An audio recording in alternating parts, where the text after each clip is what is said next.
যত দ্রুততার সাথে সম্ভব সেখান থেকে কাজ সেরে বের হয়ে আসতে হবে। যদি এই কাজগুলো করেন অপছন্দনীয় হবে, এটা কোনো ভালো জিনিস না। এরপরে প্রশ্ন হলো, কোরআন শরীফ পাঠ করার সময় সেজদার আয়াত এসে গেলে সেজদা দিতে হবে নাকি আয়াত শেষ করে সেজদা দিতে হবে? সেজদার আয়াতটা পড়ে তৎক্ষণাৎ আপনি সেজদা দিবেন, এটাই হলো সুন্নাহ। নবী করিম সাল্লাল্লাহু আলাইহি ওয়াসাল্লাম সেজদার আয়াত তেলাওয়াত করার সাথে সাথে সেজদা দিয়েছেন এবং তার সাথে উপস্থিত সবাই সেজদা লুটিয়ে পড়েছে। সেজদার আয়াতে কি আছে যে আমাদের সেজদা দিতে হয়? ইন্টারেস্টিং একটা বিষয়। সেজদার আয়াতে বলা আছে আল্লাহর কোনো বান্দা আল্লাহর কোনো নেয়ামত দেখে, কোনো কুদরত দেখে বা বিশেষ কোনো সিচুয়েশনে সেজদা লুটিয়ে পড়েছেন, সাথে সাথে আয়াত পড়ার পর আমরাও একাত্মতা পোষণ করার জন্য সেজদা লুটিয়ে পড়ি। কথা বুঝাতে পারছি? হয়তোবা ভিন্ন কিছু আছে, ধরুন আল্লাহ রাব্বুল আলামিন সেজদার নির্দেশ করেছেন, হে লোক সকল তোমরা আল্লাহর সেজদায় লুটিয়ে পড়ো, সাথে সাথে আপনি তৎক্ষণাৎ ব্যবহারিক আমলের মাধ্যমে আপনি সেজদা লুটিয়ে পড়লেন।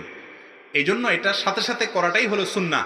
যদি আপনি পরে করেন আদায় হয়ে যাবে, কিন্তু উচিত হলো ওই আয়াতটা পড়ে শেষ করছেন, বন্ধ করে আপনি সেজদা চলে যান। আপনি পৃষ্ঠা শেষ করে তারপরে গেছেন, তাতেও অসুবিধা নাই, সেজদা আদায় হয়ে যাবে। এরপরে প্রশ্ন হলো, পিরিয়ড চলাকালীন স্কুলের পরীক্ষার জন্য হাদিস পড়া যাবে কিনা? ভাই, মহিলারা পিরিয়ড চলাকালীন সময় হাদিস এমনিই পড়তে পারবে, পরীক্ষা লাগবে না। পিরিয়ড চলাকালীন সময় কোরআনে কারিম স্পর্শ করবে না এবং জমহুরদের মত অনুযায়ী কোরআনে কারিম তেলাওয়াত করবে না। বিন বাজ রাহমাতুল্লাহ তারা করার অনুমতি দেন, কিন্তু সংখ্যাগরিষ্ঠ আলেমরা বলেছেন পিরিয়ড সময় চলাকালীন সময় কোরআন তেলাওয়াত করবে না। কিন্তু হাদিস তেলাওয়াত করার বা হাদিসের বই পড়ার ব্যাপারে কোনো নিষেধাজ্ঞা নেই, যার কারণে কোনো হাদিসের গ্রন্থ অথবা আপনার কোনো মাসলামা সেলের বই, ইসলামের কোনো বই পড়াতে কোনো সুবিধা নাই মা বোনদের পিরিয়ড চলা অবস্থায়। এরপরে প্রশ্ন হলো, ব্যবসা হালাল, কেউ ব্যবসা করতে গিয়ে ব্যাংক থেকে লোন নিয়ে ব্যবসা বৃদ্ধি করলে তা ব্যবসা হালাল থাকবে কিনা, আর হারাম হলে হালাল করার সুযোগ আছে কিনা? ব্যাংক থেকে যদি সুদি লোন নেন তাহলে সেটা হারাম, আর যদি সুদ ভিত্তিক ছাড়া কোনো হালাল পদ্ধতিতে লোন নেওয়ার সুযোগ থাকে আর সেভাবে আপনি মেনে বুঝে নিতে পারেন তাহলে সেটা আপনার জন্য হালাল। হারাম কোনো সুদি লোন নিয়ে যদি ব্যবসা করেন তাহলে সেই ব্যবসাটা যখন জানতে পারলেন তৎক্ষণাৎ লোন পরিশোধ করে আপনি সেখান থেকে মুক্ত হয়ে যেতে হবে। আল্লাহ তাআলা বলেছেন, যে ব্যক্তি জানতে পেরেছে হারামকে ফান্তাহা ফালাহু মা সালাফ, এরপরে যদি সে এখান থেকে ফিরে আসে আল্লাহ তাআলা পূর্বেরগুলো মাফ করবেন ইনশাআল্লাহ বিইذنিল্লাহ, তওবা করলে। নামাজে দাঁড়ালে কি সিজদার জায়গায় তাকিয়ে থাকতে হবে নাকি যে কোনো দিকে তাকিয়ে থাকা যাবে? আপনি নামাজে যখন দাঁড়াবেন, দাঁড়ানো অবস্থা আপনার সিজদার জায়গায় আপনার নামাজের এরিয়াতে নজর থাকবে নাকি যে কোনো দিকে তাকাতে থাকবেন? অবশ্যই আপনার সালাতের এরিয়ার মধ্যে থাকবে, বরং আপনি যখন সিজদা যাবেন তখন নাকের দিকে আপনার নজর থাকবে, যখন হাত বাঁধবেন দাঁড়ানো অবস্থা থাকবেন আপনার নিচে নজর থাকবে, আপনি মাথা উঁচু নিচু করবেন না। আজকাল তো ডানে বামে আমরা অনেকে লাল নীল দেখি, এগুলো দেখা মাকরুহ, সালাতের অঙ্গহানি হয়। সিজদা অথবা রুকুতে থাকা অবস্থায় কল আসলে মোবাইল সাইলেন্ট করতে পারবো কিনা? কল যদি এসে যায়, আপনি যদি খুব আলতোভাবে যদি মোবাইলটা একটু টিপ দিয়ে সাইলেন্ট করে ফেলতে পারেন অথবা কেটে দিতে পারেন, এটুকু জায়েজ আছে। অনেকে দেখা যায় মোবাইলে কল আসছে বাজতেই থাকে, জাকানাকা গান দিয়ে রাখছে রিংটোনে, ওইটা বাজতেই আছে, সবার নামাজ নষ্ট হচ্ছে, উনি খুব আরামের সাথে দাঁড়ায় আছে, কারণ ধরে না ধরলে নামাজ নষ্ট হয়ে যাবে। না ভাই, এতটুকু ধরে আপনি বন্ধ করে দিলে নামাজ নষ্ট হবে না। যেমন আপনার চুলকানি আছে, ধরুন এক জায়গায় খুব চুলকাইতেছে, এই টাইমে আপনার চুলকানির চোটে অবস্থা খারাপ হয়ে যাচ্ছে, চেহারা লাল হয়ে যাচ্ছে, কিন্তু আপনি হাত ছাড়তেছেন না, না এত হাট হওয়ার দরকার নেই, ওখানে একটু হালকা ডলে আপনার চুলকানির যে কষ্ট সেটা দূর করে দেন, এটা জায়েজ আছে। হ্যাঁ, আমলে কাসির হয় এরকম কাজ করা যাবে না। আমলে কাসির কি? ধরেন মোবাইল কল আসছে নামাজে, আপনি পকেট থেকে মোবাইলটা বাইর করে এরপরে সুন্দর করে আপনি দেখলেন কে করলো, আরে বেটা সময় পাইলি না, এটা আমি দিলেন কাইটা, এত কাহিনী যদি করেন তাহলে নামাজ নষ্ট হয়ে যাবে। কথা বুঝতে পারছেন? অর্থাৎ আপনি মোবাইল নিয়ে এত টিপাটিপি করলেন যে মানুষ দেখে সন্দেহের মধ্যে পড়ে যায় বেটা কি নামাজ আছে না নামাজের বাইরে আছে, এই লেভেলে যদি চলে যায় তাহলে আপনার আমলে কাসির হয়ে গেছে, নামাজ ভঙ্গ হয়ে যাবে। কথা কি বুঝাতে পারছি? এমনি হালকা পাতলা টিপ দিয়ে আপনি এক টিপ দিয়ে রিংটোন আপনার কেটে দিলেন, সেটা করতে পারেন, তবে উচিত হলো নামাজের আগে থেকেই মোবাইল সাইলেন্ট বা বন্ধ করে আল্লাহর সাথে কানেক্টেড হওয়ার চেষ্টা করা। আল্লাহ তাআলা আমাদেরকে তৌফিক দান করুন। এরপরে প্রশ্ন হলো, আমি গাড়িতে, মার্কেটে অথবা বাহিরে অবস্থান করছি, নামাজের ওয়াক্ত হয়েছে, আমার অজুও নেই, বাংলাদেশে মহিলাদের জন্য বাহিরে নামাজের তেমন কোনো ব্যবস্থা নেই বললেই চলে, এক্ষেত্রে করণীয় কি? বাসায় এসে নামাজ পড়লে কি হবে?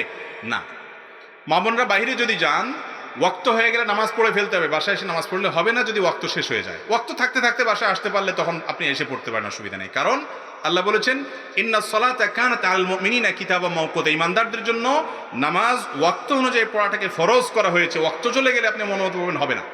তাহলে এখন কথা হলো, বাহিরে নামাজের ব্যবস্থা নাই, তাহলে কি করব? আপনার আগে থেকে প্ল্যান থাকবে, আপনি কোথায় যাবেন, কোন ওয়াক্ত নামাজ কোথায় পড়বেন, পরিকল্পনা করবেন, তাহলে ইনশাআল্লাহ মিস হবে না। আর যদি এরকম কোনো ওয়াক্ত থাকে যে হ্যাঁ মাঝে এক ওয়াক্ত আমার পথে পড়বেই, তো আর কিছু না পারেন, কোনো একটা মসজিদে ঢুকে আপনি যদি একটু মানুষকে বলেন, পুরুষদেরকে, যে ভাই, চাচা, বা আপনার সাথে কোনো মাহরাম পুরুষ থাকবে অবশ্যই, না থাকলেও আপনি যদি রিকোয়েস্ট করেন যে আমি একটু অজু করবো এক পাশে, এদিক ফিরে আপনারা একটু আমাকে হেল্প করেন। বাংলাদেশে কোনো মানুষকে অসুবিধা করবে মসজিদে? আমার তো মনে হয় না, ইনশাআল্লাহ। এরপরে সেটা শেষ করে আপনি মসজিদে কোনো এক পাশে নেকাব হেজাব পরা অবস্থায় যদি আপনার অন্তত ফরজ নামাজটা অন্তত পড়ে ফেলতে পারেন, বাস আপনি দায়মুক্ত হয়ে গেলেন। অনেক মা বোনরা আছেন 5 ওয়াক্ত নামাজি, বাহিরে গেলে বলে কোথায় পড়বো, ঝামেলা, বাসায় এসে পড়বো, ওয়াক্ত শেষ হয়ে গেলে পড়ে। এই কাজটা হারাম এবং গুনাহগার হবেন এর জন্য। আমি আমার মা বোনকে নিয়ে, আমার পরিবারের মহিলাদেরকে নিয়ে এরকম একাধিকবার হয়েছে যে কোথাও সফরে গেছি, এখন মসজিদ খুঁজে যেতে যেতে অনেক টাইম লেগে যাবে, তাহলে তাড়াতাড়ি করে এখন নামাজ পড়তে হবে। কি করতে হবে? তখন দেখা যায় যে আমি কোন একটা দোকানে গিয়ে কোন দোকানদারে বলছি, ভাই অজু আছে, অথবা আপনার টয়লেটে অজু করার সুযোগ দেন, একটু 4 রাকাত নামাজ পড়ার জন্য জায়গায় করে দেন। আজ পর্যন্ত আমি দেখি না কোনো দোকানদার না করেছে, সবাই আলহামদুলিল্লাহ অ্যাপ্রিসিয়েট করে। এই জন্য ইচ্ছা থাকলে অবশ্যই উপায় আছে। কিন্তু শহরে যে সমস্ত মসজিদে বিভিন্ন মহিলারা বাহিরে কেনাকাটার জন্য, ডাক্তার দেখানোর জন্য বিভিন্ন প্রয়োজনে আসে বা সফরে আসে, এই সমস্ত জায়গাগুলোতে মহিলাদের নামাজের একটা অ্যারেঞ্জ অবশ্যই আয়োজকরা, মসজিদ কমিটির লোকদের রাখা উচিত, যাতে করে তারা নামাজ আদায় করতে পারে। আব্দুল্লাহ জাহাঙ্গীর রহমাল্লাহ বলতেন, মহিলারা তো বাসায় থাকবে, বাসার কাজকাম করবে, তারা ভেতর সাইডটা দেখবে, পুরুষরা আউটসাইড দেখবে। ইসলাম এভাবে বন্টন করেছে, এটাই সুষ্ঠু, এটাই শান্তির জন্য উপায়। কিন্তু মহিলারা যেভাবে হোক বাইর হয়ে গেছে, এখন যখন বাইর হয়ে গেছে, আমরা যদি বলি না নামাজ পড়তে পারবে না, মসজিদে আসতে পারবে না, তো বেনামাজি থাকবে। বেচারা হুজুর তার বউ নিয়ে গেছে বাইরে কোনো কাজে, তো বউ বাইরে দাঁড়ায় থাকবে, তার কোনো সিকিউরিটি থাকবে না, আর পুরুষ গ্রুপে মসজিদে নামাজের জন্য। এটা হতে পারে না। এই জন্য দায়িত্বশীলরা সে সমস্ত মসজিদগুলোতে মহিলাদের জন্য নামাজের ব্যবস্থা অবশ্যই রাখা উচিত এবং কর্তব্য। এরপরে প্রশ্ন হলো, আর প্রশ্ন উত্তর দেবো না, শেষ করবো, 11টা পার হয়ে গেছে, আমার মনে হয় থাকুক আজকে। অনেক সময় হয়ে গেছে, আপনাদের তো দরকার কন্টেন্ট। তার সাথে জমিতে কাজ করেছি, তাদের সেবা করেছি। আমার দাদা আমাকে অনেক কিছু জমি লিখে দিয়েছেন, যা অন্য নাতিদেরকে দেয়নি। তা কি জায়েজ হবে? খুব দরকারি একটা প্রশ্ন। দাদার সাথে একটু মহব্বত বাইলটাল দিয়া টিয়া কাজ টাজ করে দিয়া কিছু লেখা নিছেন, জায়েজ হবে কিনা? ভাই, দাদার সম্পদে নাতির জন্য নির্দিষ্ট কোনো হিস্সা নাই, সে ওয়ারিস না। এই জন্য দাদা চাইলে কোনো নাতিকে দিতে পারে। এক নাতিকে দিলে যে সব নাতিকে দিতে হবে এটা দাদার জন্য বাধ্য নয়। দাদা বাপ দিলে কিন্তু সব সন্তানকে দিতে হবে, মা দিলে সব সন্তানকে দিতে হবে, কিন্তু দাদা যখন দিবেন তখন সব নাতিকে তিনি দিতে বাধ্য নন। কারণ হলো নাতিরা দাদার ওয়ারিস না, সম্পদের নির্দিষ্ট হিস্সা থাকে না। যার জন্য সম্পদের কোনো নির্দিষ্ট হিস্সা নাই, তাকে চাইলে কি করা যায়? দান করা যায়। হাত পা ও বুকে লোম কাটা বা কামানো জায়েজ আছে কিনা? হাত পায়ে অথবা বুকে যদি অতিরিক্ত লোম হয়, অনেক সময় অনেকে কাটে, এগুলা কাটা বা রিমুভ করা জায়েজ আছে কিনা? এর উত্তর হলো যে মানুষের শরীরে যত লোম আছে সেগুলো 3 প্রকার। কয় প্রকার? 3 প্রকার। কিছু আছে যেগুলো রাখতে হবে, রাখার নির্দেশ করেছে, যেমন মহিলারা চুল রাখবে, কখনো চাচবে না। পুরুষরা দাড়ি রাখবে, কখনো চাচবে না বা চাটবে না। যারা মহিলারা আছেন তারা অবশ্য দাড়ি রাখা লাগবে না। কথা বুঝতে পারছেন? যারা মহিলারা আছেন আপনাদের কি লাগবে না? দাড়ি রাখা লাগবে না। যারা পুরুষ আছেন তাদের কি করতে হবে? দাড়ি অবশ্যই রাখতে হবে, এটা ওয়াজিব। তাহলে পশম কিছু আছে যেগুলো রাখতে হয়, সেগুলো রাখতে হবে, কাটা বা ছাটা যাবে না। আর কিছু আছে যেগুলো চাচতে হবে বা ছোট করতে হবে, যেমন মোষ ছোট করতে বলা হয়েছে। তারপরে আপনার বগলের নিচে, নাভির নিচের পশম, অবাঞ্ছিত লোম, এগুলো চাচতে বলা হয়েছে। এগুলো চাচাটাই হলো সুন্নাহ, এগুলো বড় করা যাবে না, রাখা যাবে না, চাচতে হবে। আর 3 নম্বর হলো, কিছুর ব্যাপারে শরীয়ত চাচার কথা বলে নাই, রাখার কথা বলে নাই, যেমন বুকের পশম, কানের পশম, হাতের পশম, পায়ের পশম, রানের পশম, পেটের পিঠের পশম। এই পশমগুলোর ব্যাপারে ইসলামের বিধানটা কি? এর উত্তর হলো, যেহেতু শরীয়ত রাখার নির্দেশও করে নাই, আবার চাচতেও নির্দেশ করে নাই, এই জন্য কোনো মানুষ যদি অসুবিধা ফিল করেন, অনেকের অনেক বেশি থাকে, খুব ডিস্টার্বিং হয়, তাহলে সে যদি কাটে ছাঁটে কোনো অসুবিধা নাই। তবে যদি আল্লাহর সৃষ্টিতে পরিবর্তনের পর্যায়ে নিয়ে যাওয়ার অপচেষ্টা করে কোনোভাবে, তাহলে সেটা কিন্তু কোন আয়াত আমাকে নিষিদ্ধ। বাকি এমনিতে সেটা কাটলে অসুবিধা নেই। রদ্দুল মুখতার বা ফতোয়া শামির মাসআলা অনুযায়ী এটা মাকরুহ, এটা আদবের খেলাফ, এটা নিয়মের খেলাফ, না করা ভালো, এই টাইপের আর কি। কিন্তু কেউ করে তাহলে সে গুনাহগার হবে না। বিশেষ করে সৃষ্টির পরিবর্তন লেভেলের তো যেন না যায় সেদিকটা খেয়াল করতে হবে। অসুবিধা হলে সহজ কথা হলো কাটতে পারবেন সেগুলা। এরপরে প্রশ্ন হলো, কাপড়ের দোকানে কাপড় সাজানোর জন্য যে মানুষের আকৃতির পুতুল কাপড় পরিয়ে রাখা হয়, এগুলো কি জায়েজ আছে? কাপড়ের দোকানে পুতুল, একেবারে মানুষের অবয়বের পুতুল, বিশেষ করে কোনো কোনো ক্ষেত্রে তো মেয়েদের পুতুল নির্লজ্জভাবে সেখানে রাখা হয়, এটা নারী জাতির অপমান। এগুলো বলে নারীর আপনার সম্মাননা, এগুলো বলে নারীকে মুক্তি করা, এটা নারীর অপমান। নারীকে ভোগের এবং পণ্যের বস্তুতে পরিণত করা, পণ্য হিসাবে এটাকে আপনার সমাজে প্রতিষ্ঠিত করা, এটা নারীর জন্য অপমানের। যাই হোক, তো নারী হোক আর পুরুষ হোক, পূর্ণাঙ্গ মানুষের আকৃতি আপনার দোকানে আপনি রেখে সেখানে কাপড় চোপড় সাজায় বিক্রি করলে এটা জায়েজ না, এটা গুনাহের কথা, এটা গুনাহের কথা। নবী সাল্লাল্লাহু আলাইহি ওয়াসাল্লাম বলেছেন, লা তাদখুল মালাইকাতু বাইতুন ফীহি কালবুন আও সূরা, যেই ঘরে কুকুর অথবা এরকম মূর্তি বা প্রাণীর ছবি আছে, সেই ঘরে আল্লাহ রহমতের ফেরেশতা প্রবেশ করেন। নবী করিম সাল্লাল্লাহু আলাইহি ওয়াসাল্লাম বলেছেন, কিয়ামতের দিন এই মানুষগুলোকে বলা হবে, তুমি তো বানাইছিলা প্রাণী, এখন রূহ দাও, বাধ্য করা হবে তাকে, না দিতে বলে তাকে আযাব দেওয়া হবে। এই জন্য এগুলো জায়েজ নাই। দোকানদাররা কল্লা কাটা যেগুলো পাওয়া যায় সেগুলো রাখবে। কল্লার সাথে কি ব্যাপার, আপনি শুধু গায়ে জামাই তো পরাবেন, এই তো, আর যাতে শালীন থাকে সেটা খেয়াল রাখবেন, এটুকু জায়েজ আছে ইনশাআল্লাহ বিদিন। আপনি বলবেন, হুজুর এত বাধা চলবো কেমনে, জান্নাতে যাইতে চাচ্ছেন আর সব করবেন খেয়াল খুশি মতো, দুনিয়াতেও জান্নাত খাইবেন আখিরাতেও জান্নাত পাবেন, এটা কিভাবে আশা করেন? এই জন্য স্যাক্রিফাইস করতে হবে, এবং আল্লাহ যা নির্দেশ করেন, নিষেধ করেন, সেগুলো আমাদের কল্যাণার্থী আল্লাহ তাআলা করেন। এরপরে প্রশ্ন হলো, টি শার্ট বা হাফ হাতা শার্ট পরে নামাজ পড়লে নামাজ হবে কিনা? নামাজ তো হয়ে যাবে, কারণ পুরুষের জন্য যতটুকু সতর ঢাকা লাগে ততটুকু হয়ে গেছে। কিন্তু মনে রাখবেন, এমন কোনো পোশাক পরে নামাজ আদায় করা উচিত নয়, নামাজের যে মর্যাদা সেটার পরিপন্থী যেই পোশাক পরে আপনি গুরুত্বপূর্ণ কোনো জায়গায় যান না, সেটা পরে নামাজ পড়বেন না। আপনি একটা এমন গেঞ্জি পরে, একটা লুঙ্গি পরে আপনি টলটলায় মসজিদে চলে আসলেন, যেটা পরে সাধারণত আপনি গুরুত্বপূর্ণ কোনো মিটিংয়ে, কোনো অফিসে, আদালতে যান না, এটা উচিত না। আল্লাহ বলেছেন, ইয়া বনি আদম খুযু যীনাতাকুম ইনদা কুল্লি মসজিদ, তোমরা নামাজের সময় সুন্দর পোশাক পরবে, উত্তম পোশাক পরবে। এই জন্য এটা বলে নামাজ হয়ে যাবে, কিন্তু আপনি যদি এটা সচরাচর পড়েন এবং আপনার অভ্যস্ত এভাবে পড়তে পারেন, কিন্তু হালকামি হয়, আল্লাহর শানে যায় না, এরকম পড়া যাবে না। প্রসাবের পর কি টিস্যু ব্যবহার করলে চলবে, নাকি পানিও ব্যবহার করতে হবে? পেশাবের পরে টিস্যু ব্যবহার করে, এই পানি ব্যবহার করে সেটা ধোবেন, টিস্যু দিয়ে করলেও আদায় হয়ে যাবে যদি পানির ব্যবস্থা না থাকে, আর পানি টিস্যু দুইটা ব্যবহার করাটা হলো উত্তম। মেয়েরা কি উচ্চস্বরে কোরআন তেলাওয়াত করতে পারবে কিনা? আমরা সোশ্যাল মিডিয়া দেখি মেয়েদের কণ্ঠে কোরআন তেলাওয়াত শোনা যায়, এটা শোনা যায় আছে কিনা? মেয়েরা তাদের মতো করে কণ্ঠ, তাদের মধ্যে জোরে তেলাওয়াত করতে পারবে, কিন্তু পুরুষদের মধ্যে মেয়েরা যদি উচ্চস্বরে তেলাওয়াত করে বা সোশ্যাল মিডিয়াতে যেগুলো পাওয়া যায়, এগুলো আমাদের পুরুষদের জন্য শোনা জায়েজ নাই। কেন জায়েজ নাই বলেন? এর কারণ হলো, কোরআন তেলাওয়াতের সময় সুন্দর এবং কোমল কণ্ঠে তেলাওয়াত করার নির্দেশ রাসূল আকরাম সাল্লাল্লাহু আলাইহি ওয়াসাল্লাম করেছেন। আর মহিলাদেরকে পুরুষদের সাথে যখন কথোপকথন করবে, পুরুষরা তাদের সাউন্ড শুনবে, তখন তাদের কণ্ঠকে কোমল করতে আল্লাহ নিষেধ করেছেন। তাহলে দুইটাকে একত্র করলে আমরা দেখতে পাই, কোরআনের তেলাওয়াত করতে গিয়ে মহিলারা যদি কণ্ঠের মধ্যে কোমলতা সৃষ্টি করেন, সেটা পুরুষ শাসনের মাধ্যমে তাদের মনে বাজে চিন্তা এবং মনে মনে জেনার উপলক্ষ তৈরি হতে পারে, সেজন্য এটা করা যাবে না। বড়দের শরীরে পা লাগলে আমরা হাত দিয়ে সালাম করি, এভাবে সালাম করা কি ঠিক?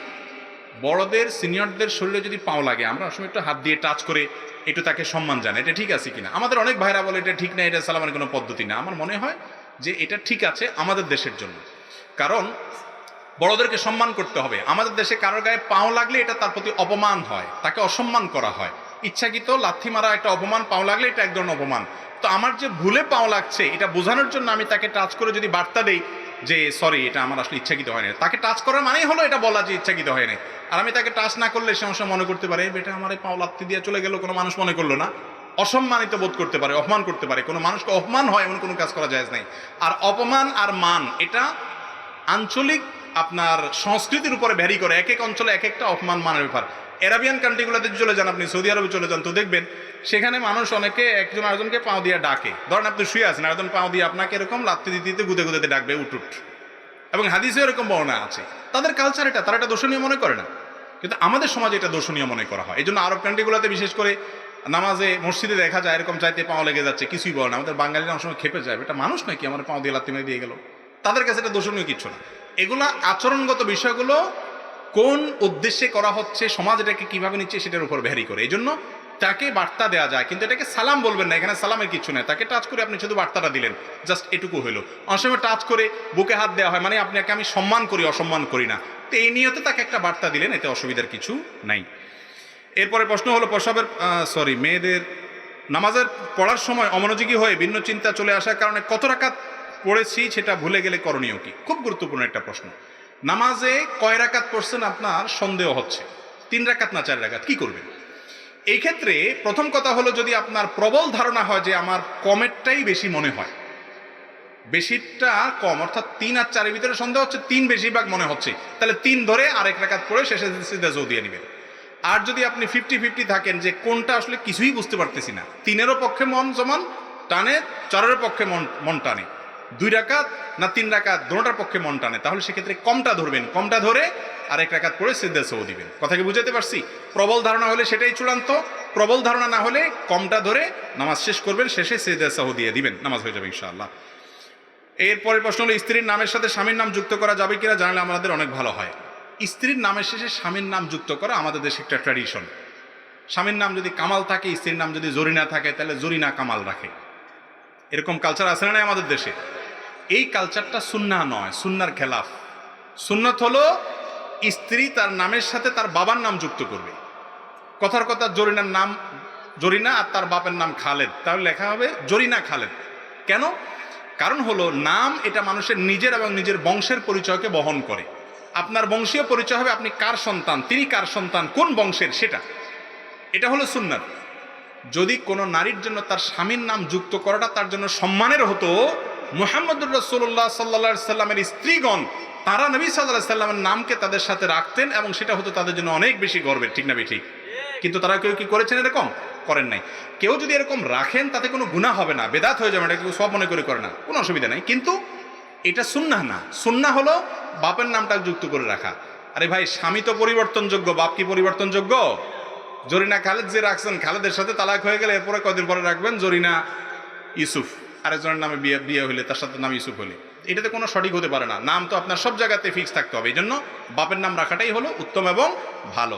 এখন এগুলা মহিলারা যদি কোনো স্বামীকে বলে, আমরা স্বামীরা অনেক সময় দেখা যায় এত মহব্বতে আমাদের উতরায় মাঝে মধ্যে, সিস্টেম অসিস্টেম শূন্যতা আর গায়ের শূন্যতা আমরা বুঝি না, আমরা বলি হ্যাঁ এটা কেমন কথা, আমার নাম রাখবা না, তখন আমরা ভুলের মধ্যে চলে যাই। আল্লাহ তাআলা বুঝার তৌফিক দান করুন। আর 5টা প্রশ্ন আছে সম্ভবত, শেষ করি খুব দ্রুত। রোজার মাস, অনেক মহিলা ওষুধ খেয়ে হায়েজ বন্ধ রেখে রোজা রাখে, এতে কি রোজা হবে? ওষুধ খেয়ে যদি আপনি মাসিক বন্ধ করেন, মাসিক বন্ধ করে যদি আপনি রোজা রাখেন, তাতে রোজা হয়ে যাবে, কিন্তু স্বাভাবিকত্বের উপরে ছেড়ে দেওয়া ভালো। আল্লাহ যখন সুযোগ দিবেন তখন আপনি রোজা রাখবেন, আল্লাহর এই ফয়সালাকে মেনে নেওয়াটাই হলো কি ভালো। মাসিক বন্ধ করার জন্য যে মেডিসিন পাওয়া যায়, সেই ওষুধ যদি খান, তাতে যদি কোনো সাইড এফেক্ট না হয়, আপনার কোনো ক্ষতি না হয়, তাহলে সেটা জায়েজ, কিন্তু ক্ষতি হলে সেটাও কি নাই, জায়েজ নাই। সবচেয়ে উত্তম হয় স্বাভাবিক অবস্থার উপরে থাকা এবং পরবর্তীতে কাজা করা। আমরা অনেকে ঝামেলা মনে করি, পরে আবার কে কাজা করবে, এরকম ঝামেলা মনে করা উচিত না। এরপরে প্রশ্ন হলো, ইউরোপ আমেরিকা থাকা মুসলমানদের জন্য কতটা হালাল, দয়া করে জানাবেন। ভাই, অমুসলিম প্রধান অঞ্চলে, অমুসলিম প্রধান দেশে মুসলমানদের জন্য গিয়ে মুসলমান প্রধান এলাকা থেকে বসবাস করা হাদিসে নিষেধ রয়েছে। কেন? কারণ সেখানে নিজের ইমান আমল টিকানো যায় না, নিজে কষ্ট করে টিকানো গেলেও পরবর্তী জেনারেশন টিকানো যায় না। বহু মা বাবা আমাদের কাছে কান্নাকাটি করেছেন, একটু হালুয়া রুটি ভালো খাওয়ার জন্য সেখানে চলে গেছেন, পরবর্তী জেনারেশন কাফের হয়ে গেছে, বেঈমান হয়ে গেছে, কারণ শিক্ষা প্রতিষ্ঠান এবং সব জায়গায় সে প্রভাবে সে নষ্ট হয়ে গেছে। আপনার জেনারেশন কাফেরের দিকে, কুফরের দিকে চলে যাবে, আপনি সেই পথে যেতে পারেন না।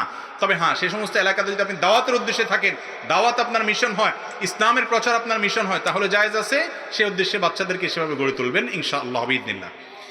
এরপরে প্রশ্ন হলো, অনেকে বলে পানি পান করার সময় যদি মোচের মধ্যে পানি লাগে তাহলে তা হারাম হয়ে যাবে, কথাটা ঠিক কিনা? মোচে আপনার যদি পানি পান করার সময়, খাওয়ার সময় লেগে যায়, অনেকে বলে মাকরু হবে, অনেকে বলে হারাম হয়ে যাবে। এক লোক নাকি মদ পান করার সময় এরকম আপনার তার অনেক লম্বা মোষ, আবার মদও খাচ্ছে, তো মোষগুলা উঠে ধরে পান করতেছে। পরে একজন জিজ্ঞেস করলে এরকম কেন করতেছে, এত কসরত কেন করতেছে? বলে যে এই মোচে লেগে গেলে এটা মাকরু হয়ে যাবে, সেজন্য এটা করতেছি। খাইতেছে কি? মদ। ভাই, কি খাচ্ছেন সেটা হলো বিষয়, আপনার ঠোঁটে লাগছে না মোচে লাগছে না গালে লাগছে, এটা বিষয় না। হালাল খানা যদি খান, মোচে লাগলেও কোনো অসুবিধা নাই, এটা মাকরুও না হারামও না, এটা আমাদের মন গড়া।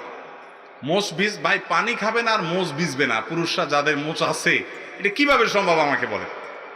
একটুও মোষ ভিজবে না, এটা সম্ভব? তাহলে তো আমরা সারাদিন আরাম খেতেছি, এটা ভুয়া কথা। খাওয়ার সময় বা পান করার সময় যদি মোচ একটু ভিজে যায়, মোচে লেগে যায়, তাতে অসুবিধা নেই। তবে হ্যাঁ, সাধারণত আমরা মোচ তো ভালো করে ধুই না, ঘাম থাকে, জীবাণু থাকতে পারে, সেজন্য এটাতে যেন খুব বেশি না লাগে, অবশ্যই সেটা খেয়াল রাখা উচিত, এবং এটা স্মার্টনেসেরও পরিচয়, ব্যক্তিত্বেরও পরিচয়, সেটা ভিন্ন বিষয়। কিন্তু মোচে লাগলে হারাম হয়ে যাবে, মাকরু হয়ে যাবে। ওই মদঘরের মতো আপনি মোচ উল্টে উল্টে হারাম খাবেন, খাইতেছেন হারামটা, মদঘরটা দেখে খুব হাসি দিচ্ছেন, আপনি হারাম উপার্জন করে এনে খাইছেন। আর মৌলবীর কাছে মাসালা যদি জিজ্ঞাসা করেন যে হুজুর মোচে লাগলে গুনাহ হবে কিনা, যদি এরকম কেউ করে আর কি, তাহলে সেটা কোনো মানে হতে পারে না। কি খাচ্ছেন সেটা হলো মূল বিষয়। অজু ছাড়া মোবাইল কোরআন শরীফ পড়ি, তাতে সওয়াব পাওয়া যাবে কিনা, এবং কোরআন খতম করলে খতম হবে কিনা? হবে। কোরআন আপনি কোথায় পড়ছেন এটা মুখ্য না, প্রিন্টেড কোরআন পড়েন আর মোবাইল থেকে পড়েন, সওয়াব সমান হবে ইনশাআল্লাহ বিইذনিল্লাহ। এতে সওয়াব কম হবে বা সওয়াব হবে না এরকম কোনো কথা নেই। কোনো ইমাম যদি কবিরা গুনার সাথে যুক্ত থাকে, যেমন মহিলাদের সাথে কথা বলে, মিথ্যা কথা বলে, গীবত করে, তার পিছনে নামাজ পড়া যাবে কিনা? ভাই, গীবত তো আল্লাহ মাফ করুক, আমরা কম বেশ সবাই বলি। প্রকাশ্য দিবালোকে যে সমস্ত ফাসিকি কাজ করে, এগুলো করলে সেই ইমামের পিছনে নামাজ পড়াটা মাকরুহ, কিন্তু নামাজ হয়ে যাবে। এটা হানাফি মাযহাবের ফতোয়া। অন্যান্য ওলামা ইকরাম বলেন তাতেও অসুবিধা নেই, যদি সে ঈমানদার থাকে, মুসলমান থাকে। আর মহিলাদের সাথে প্রয়োজনে কথা বললে সেটা হারাম হবে না। ইমামের পিছনে নামাজ আদায়কালীন সময় আমি দুই সেজদার মাঝে যে দোয়া পড়েছি তা পড়তে পারবো কিনা? হ্যাঁ, ইমামের পিছনে নামাজ পড়লেও দুই সেজদার মাঝখানে দোয়া পড়বেন, আল্লাহুম্মা গফিরলি ওয়ারহামনি ওয়াজবুরনি ওয়াহদিনি ওয়ারযুকনি, অথবা রব্বি দিয়া ওয়াস রব্বিল ফিরলি ওয়ারহামনি ওয়াহদিনি ওয়াআফিনি। দুই সেজদার মাঝখানে এটা পড়া নবী সাল্লাল্লাহু আলাইহি ওয়াসাল্লামের সুন্নাত। ইমামও পড়বে, মুক্তাদিও পড়বে, সর্বাবস্থায় পড়তে হবে। আমরা জানি মাযহাবে আগুন জ্বালানো বা মোমবাতি দেওয়া এগুলো শিরক। আল্লাহ মাযহাবে আগুন লাগিয়ে দিয়েছেন আপনি, এটা মাজারে হবে। প্রশ্ন হচ্ছে, মানুষ মারা গেলে যে আগরবাতি জ্বালানো হয় এবং যেই জায়গায় গোসল করানো হয়েছে সেখানে মোমবাতি জ্বালানো হয়, এটা জায়েজ আছে কিনা? মাজারে মোমবাতি কেন লাগাবেন ভাই? লাগাবেন গরিব মানুষের বাড়িতে যে মোমবাতি কিনতে পারে না, তার বাড়িতে মোমবাতি কিনে দিবেন। মাজারে মোমবাতি কিনবেন না, সেখানে মোমবাতি লাগাইলে বরং গুনাহ হবে। লাশ কাঁধে ওঠার সময় এবং লাশ নিয়ে কবরস্থানে যাওয়ার সময় দোয়া পড়তে হয় কিনা? আমরা যখন মুর্দাকে লাশ কাঁধে তুলি কিংবা তাকে নিয়ে কবরে যাই, এই যাওয়ার সময় বা কাঁধের শোলার সময় কোনো বিশেষ দোয়া বর্ণিত হয় নাই, বরং বাইহাকীর বর্ণনায় আসছে এই টাইমে সাহাবা একরাম কথাবার্তা বলা, উচ্চ আওয়াজ করাকে অপছন্দ করতেন। এই টাইমটাতে মানুষ চিন্তা ভাবনা করবে যে আমাকেও চলে যেতে হবে, তার কি হবে, আমার কি হবে, সেগুলো ভাবতে ভাবতে সেই লাশ নিয়ে যাবে। লাশ নিয়ে যাওয়ার সময় বিশেষ কোনো দোয়ার কথা হাদিসে বর্ণিত হয়নি, আমি যতটুকু জানি। আল্লাহু আ'লাম বিস-সাওয়াব। হাদা ওয়া সাল্লি ওয়া সাল্লিমু আলা নবী।